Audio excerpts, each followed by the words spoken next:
Bonjour à tous et bienvenue sur la chaîne de podcast du groupe Septéo. Avec nous aujourd'hui, Vivien Krotkin, Bonjour. directeur général de la BU, direction juridique du groupe Septéo, ou plutôt Legal Suite, c'est comme ça qu'on dit, Vivien ? Exactement, Septéo Ok. Legal Suite. Est-ce que tu peux te présenter en quelques minutes pour les gens qui nous écoutent ? Bien sûr, alors sur ma formation, moi j'ai fait une première vie en R&D, en développement, et puis ensuite j'ai fait du conseil en stratégie et transformation, notamment chez McKinsey. Et puis j'ai rejoint Septéo il y a un petit peu plus de 4 ans. Tout d'abord pour aider le PDG de tout Septéo, Hugues Galambrin, à transformer tous les sujets de commerce, marketing, service client et produits avec différentes équipes. Et puis j'ai repris la direction de Septéo Legal Suite il y a un peu plus d'1 an et demi. Et pareil, on est depuis 1 an et demi à transformer, moderniser les produits, les services pour nos clients, pour toujours amener le plus de valeur à nos clients. Alors Septéo, c'est un groupe qui grandit très très très vite. Au départ, qui était sur la digitalisation des métiers du droit et de l'immobilier, puisqu'on a le pôle notaire, le pôle légal et chiffres, le pôle immobilier, hospitality et le pôle RH. Du coup, est-ce que tu peux nous présenter concrètement Legal Suite, dans quel pôle ça s'intègre et à qui ça s'adresse ? Bien sûr, avec plaisir. Septéo Legal Suite s'intègre dans le pôle droit et chiffres, qui comprend notamment un logiciel pour les avocats, donc Legal Suite pour la direction juridique, les huissiers, et puis une partie un peu plus service, par exemple aux avocats, notamment à travers des sites internet et puis du back-office. Du coup, Legal Suite adresse les directions juridiques. Tu peux nous présenter Legal Suite et ce que vous couvrez comme périmètre fonctionnel ? Eh bien, Septéo Legal Suite, tout d'abord, existe depuis 24 ans et on sert plus de 10 000 juristes d'entreprises dans le monde, notamment en France, en Europe de façon générale et aussi beaucoup en Amérique du Nord. On a même un bureau en Amérique du Nord. Et puis de façon plus large au Moyen-Orient, Afrique, on est présent à peu près partout. Aussi parce qu'une partie de nos clients sont des grands groupes internationaux avec une présence mondiale. Et le logiciel en tant que tel, c'est un logiciel qui répond en fait à l'ensemble des métiers des juristes, à chaque fois un petit peu séparés. Donc on a des spécialités dans notre logiciel, sur le contrat, sur les contentieux, sur la propriété intellectuelle, sur le traitement des coûts des directions juridiques, etc. etc. Donc afin de compléter toute l'aide qu'on peut amener aux juristes et aux différents métiers des juristes. C'est quoi la principale préoccupation des directions juridiques aujourd'hui ? Il y a... en dehors de l'IA. En dehors de l'IA, évidemment, qui est la vague qui arrive, il y a toute une question au niveau des équipes, des hommes. C'est-à-dire comment un juriste aujourd'hui fait évoluer les nouvelles générations de juristes qui peuvent avoir des volontés différentes, avec un temps de travail qui peut être différent, plusieurs entreprises. Donc comment on fait évoluer des spécialistes ? Est-ce que la nouvelle génération accepte d'être spécialiste ou veut à tout prix être manager ? Comment est-ce qu'on valorise les parcours ? Je pense qu'il y a toute une question autour de ça. On a évidemment l'IA, mais plus largement l'IA Act, et on y reviendra peut-être, c'est-à-dire qu'est-ce qu'on a le droit de faire ou pas. Et finalement, l'IA, qui est globale, on en reparlera, mais les juristes sont un des premiers métiers au contact de l'IA, tout simplement parce qu'on doit faire attention en tant qu'entreprise à ce qu'on fait avec l'IA. Et puis,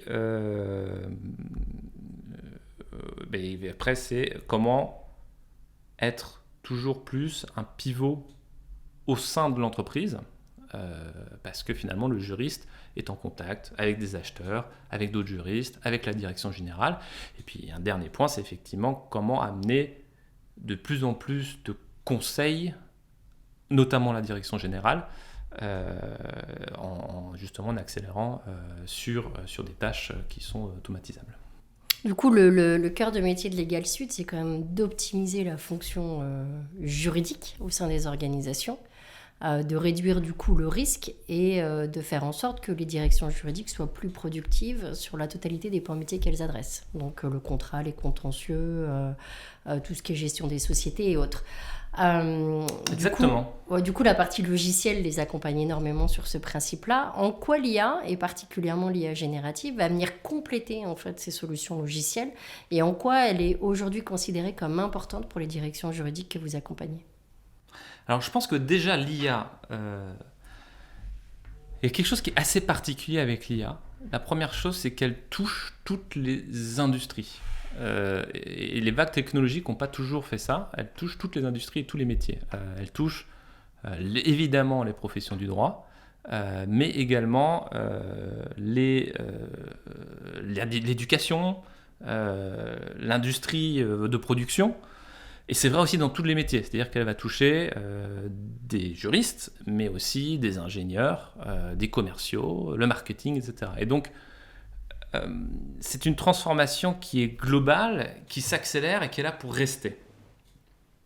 Et une des différences, pour revenir un petit peu plus à la question, par rapport à d'autres technologies précédentes, c'est qu'il y a cette capacité de génération. Alors pas forcément de création pure et dure, puisque finalement elle s'appuie sur une énorme base de données, donc le contenu existe et c'est plus de la statistique, mais il y a une génération qui n'existait pas avant. Avant c'était plus on applique des opérations prédéfinies, on a un logiciel métier, ou si on rentre ceci, il y a ça qui sort, etc. Là on a vraiment une génération qui peut être assez variée. Et donc cette génération permet d'aller beaucoup plus loin dans la création de valeur à travers de nombreux exemples justement pour les juristes. Par exemple, l'IA aujourd'hui permet déjà de récupérer des données de documents de façon automatique, mais on peut aussi justement aller générer des documents, par exemple liés au contentieux. On parle d'assignation, on parle de décision de justice. Donc là, on est sur des cas concrets de l'IA pour les directions juridiques. Et on n'est qu'au début, on est bien d'accord. Exactement. Que là, c'est vraiment les basiques d'automatisation sur de la recherche documentaire, sur de la saisie automatisée et autres. Est-ce que tu vois, toi, d'autres cas d'usage qui sont en train d'émerger au travers de l'intelligence artificielle et qui vont venir vraiment augmenter les directions juridiques? Bien sûr, je pense que globalement, les 3-4 grands thèmes, c'est quand même aujourd'hui, dans un temps plus court, l'aide à la rédaction, l'aide à la négociation, et on parle à travers aussi la négociation de tout ce qui est gestion des risques. Et puis, il y a toute une idée aussi autour de centraliser l'ensemble des sources de données qui peuvent être internes à une entreprise, mais qui peuvent venir d'externes, de publications spécialisées, de lois, etc. Et d'arriver à aussi en synthétiser et à les utiliser pour justement faire des analyses. Donc c'est cette partie qui passe d'un peu plus, où on en est un peu plus aujourd'hui, qui est de récupérer des données, qui est la fondation, puisqu'il faut avoir ça, à générer des analyses et des conclusions, notamment la négociation. Pour prendre des exemples très concrets, on peut avoir des comparaisons de clauses, donc on a un document avec différentes clauses qui ressortent, parce que justement ça a été automatisé, avec des alertes qui se mettent, parce que l'IA est capable d'aller comparer dans d'autres documents qui sont équivalents, et de regarder est-ce que dans des cas similaires, on a ces valeurs ou des valeurs différentes. Et donc on va vraiment plus loin que simplement générer des choses automatiques, puisqu'il y a une intelligence quelque part qui va alerter le juriste. Donc ça va au-delà de la génération automatique, ça va jusqu'à l'analyse, c'est ça que tu dis? Alors ça ira, puisqu'on est en train de faire et ça sort effectivement jusqu'à l'analyse, qui sera porté à un humain, et c'est l'humain au final, évidemment, qui prend des décisions. Mais donc ça permet de faire une première analyse, et l'humain derrière, qui a son expertise métier, et ça, elle ne sera pas remplaçable, permet justement de gagner du temps, d'aller directement aux points qui sont rouges, orange, et de se dire, tiens, Moi, juriste qui a une spécialité bien plus forte qu'une IA, qu'est-ce que je ferais dans ce cas-là, etc. Et donc on retourne un petit peu plus vers cette idée de conseil. Donc du coup, je passe d'une direction juridique qui était très papier à une direction juridique qui utilise des logiciels pour aller plus loin et qui après-demain va utiliser l'intelligence artificielle générative pour aller encore plus vite et plus vite en analyse surtout, c'est ça ? Exactement, pour aller plus vite dans les tâches administratives, par exemple récupération de données, etc., ce qu'un logiciel métier ne faisait pas forcément avant l'IA. Donc il y a une partie gain de temps et puis il y a une partie gain d'analyse. Récupération de données au sein de la base documentaire interne et récupération de données également en externe. Exactement, aussi récupération de données en externe avec pas juste récupérer des données mais arriver à en synthétiser justement des points qui sont intéressants pour les juristes et pour justement les négociations et la rédaction. Et du coup, concrètement, si je fais un zoom sur Legal Suite, qui est un éditeur de logiciels pour les directions juridiques, qu'est-ce que tu as prévu comme solution pour répondre à quels besoins, sur quel laps de temps? Comment tu vois l'intégration de l'IA et de l'IA générative à l'intérieur de Legal Suite? Tous ces sujets dont on vient de discuter sont des choses qui sont soit faites, soit en cours. Donc, par exemple, tout ce qui est récupération de données, ça c'est sorti et c'est sorti sur l'ensemble de Galaxy, c'est-à-dire pas seulement contrat, Galaxy, mais on fait... Legal Suite. Alors, Galaxy, c'est le logiciel de Legal Suite. Donc, on a la récupération de données de contrat, mais on l'a aussi pour les contentieux et ainsi de suite. Donc, l'idée est vraiment de pouvoir bénéficier de l'IA sur l'ensemble des modules et puis même d'arriver à se faire parler les uns les autres. Et après on est vraiment sur l'aide à la rédaction, sur l'aide à la négociation et le futur, sans pouvoir non plus trop discuter précisément de ce qu'on est exactement, mais c'est en fait le Labia qu'on a avec nos clients où on travaille vraiment sur des cas d'usage spécifiques pour les juristes. Je pense que ça c'est quelque chose qui est très différenciant chez Legal Suite. C'est que nous sommes un logiciel avant tout pour les directions juridiques et pour les juristes. Donc l'IA est une IA pour les juristes d'entreprise et pour les directions juridiques avec des cas d'usage spécifiques qui feront gagner du temps et de la valeur aux juristes. Contrairement à d'autres qui peuvent avoir une analyse plus générale ou rentrer par le commerce, etc. Et qui du coup aura une IA qui ne sera pas entraînée pour les juristes. Ça change quand même un peu la profession, parce qu'une grosse partie de la profession de direction juridique, c'est quand même d'analyser la donnée, de saisir et autres. Comment ces directions juridiques voient l'arrivée de l'intelligence artificielle au sein de leurs organisations ? Un des avantages qui existe dans ce marché, c'est que les juristes d'entreprise ont de toute façon aujourd'hui des quantités de travail qui sont trop grandes. Donc en fait, l'IA permet d'aller plus vite et donc de faire gagner du temps, de retourner sur des charges qui sont un peu plus normales et de même libérer un peu de temps pour aller faire plus d'analyse. Donc en fait, on n'a pas vraiment cette question de remplacement de postes, etc. Puisque de toute façon, il y a déjà trop de travail, que ça va juste ramener à quelque chose d'un peu plus normal et que ça va permettre de dégager du temps d'analyse. Donc c'est plutôt bienvenu, parce que c'est vraiment une profession qui a une forte charge. Après, il y a deux sujets qui inquiètent un petit peu les juristes par rapport à l'IA. C'est la protection des données et c'est l'IA Act. Donc la protection des données, parce que les juristes travaillent sur une matière brute qui est une des plus confidentielles, puisqu'on a les noms des partenaires, les montants et ainsi de suite.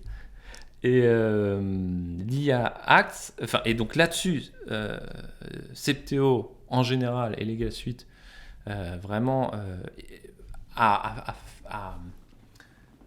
utilise une IA qui est hébergée et entraînée par Septéo. Ça, c'est Brain. Dans nos serveurs. La philosophie de Brain, c'est une IA souveraine et propriétaire.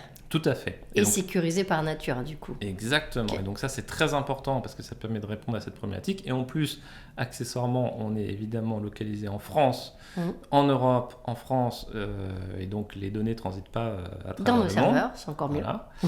Alors, dans le serveur chez Septéo et chez des grands prestataires reconnus aussi pour certaines autres entreprises de Septéo.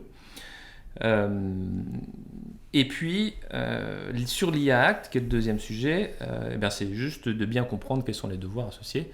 Et donc, Legal Suite aussi fait une veille pour bien s'assurer que on respecte toutes les obligations législatives.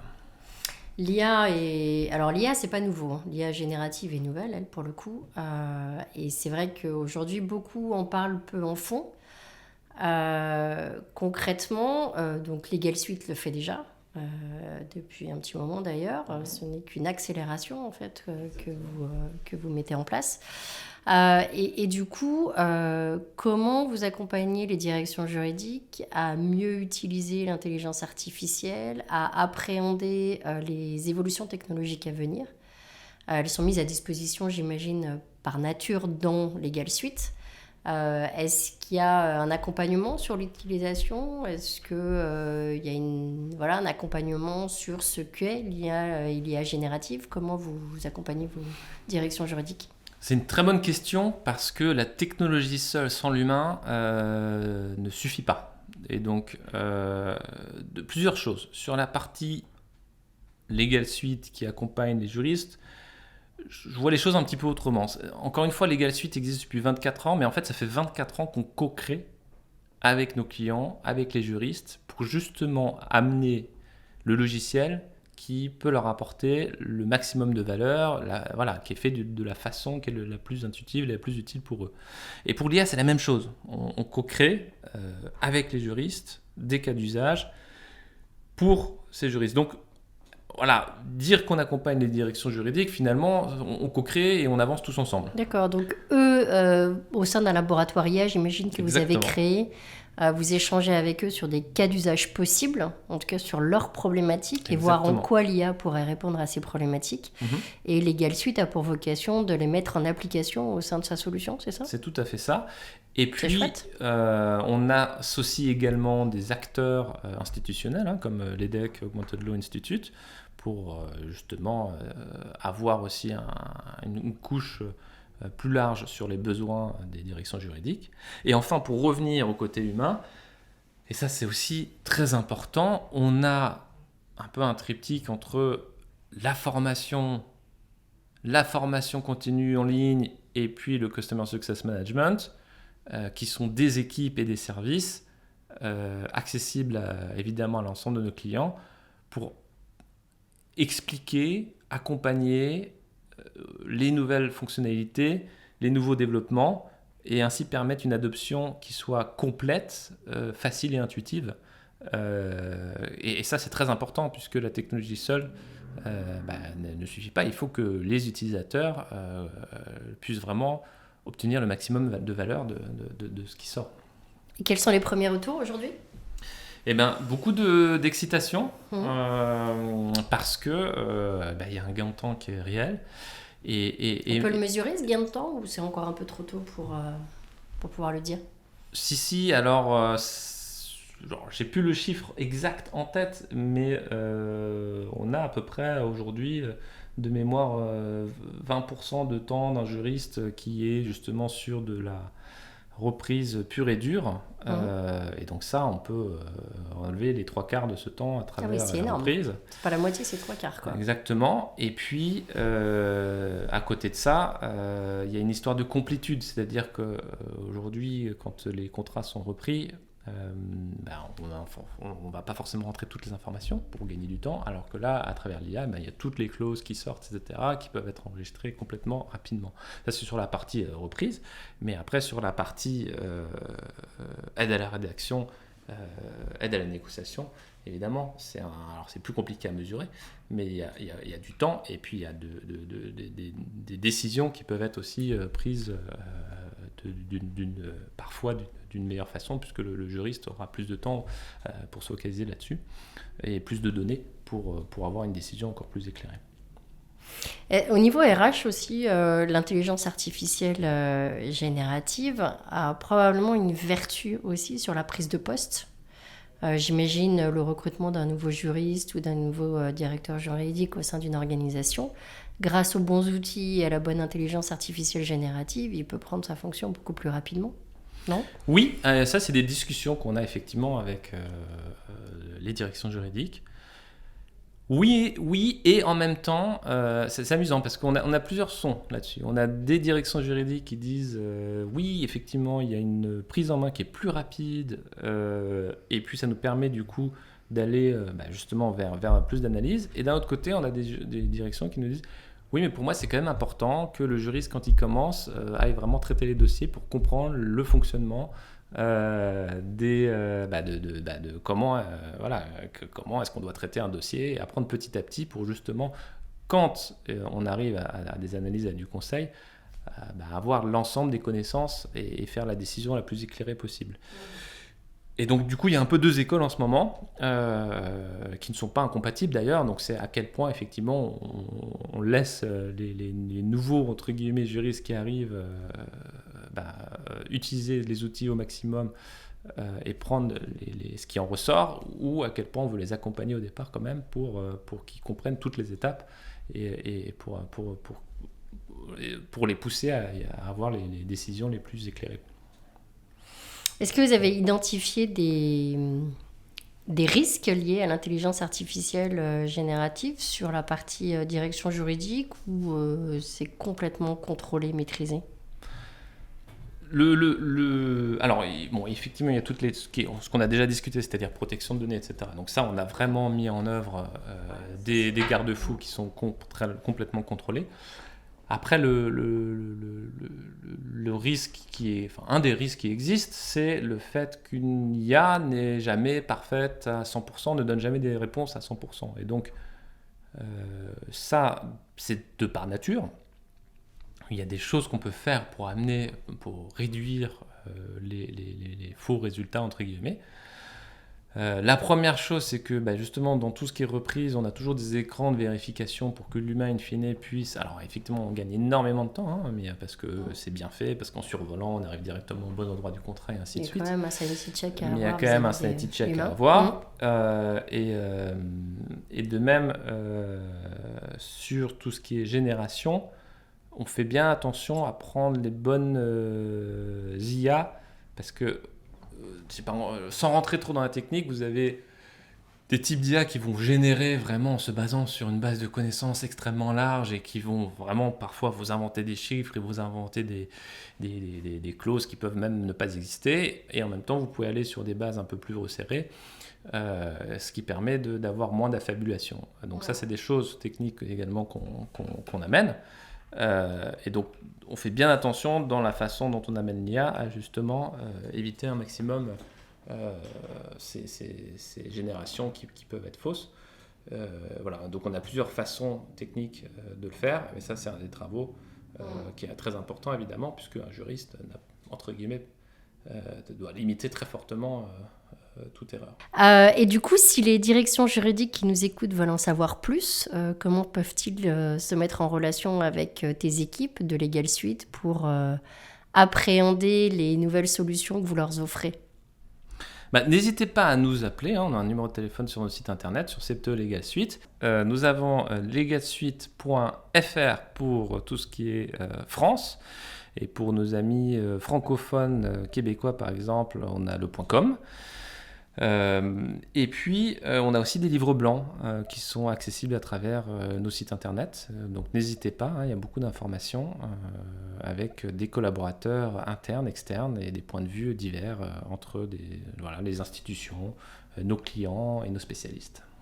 Merci Vivien, très clair. Donc on voit bien qu'on est au tout début de l'utilisation de l'intelligence artificielle et de l'intelligence artificielle générative pour les directions juridiques. Donc on a des premières solutions qui sont mises à disposition sur la solution Legal Suite.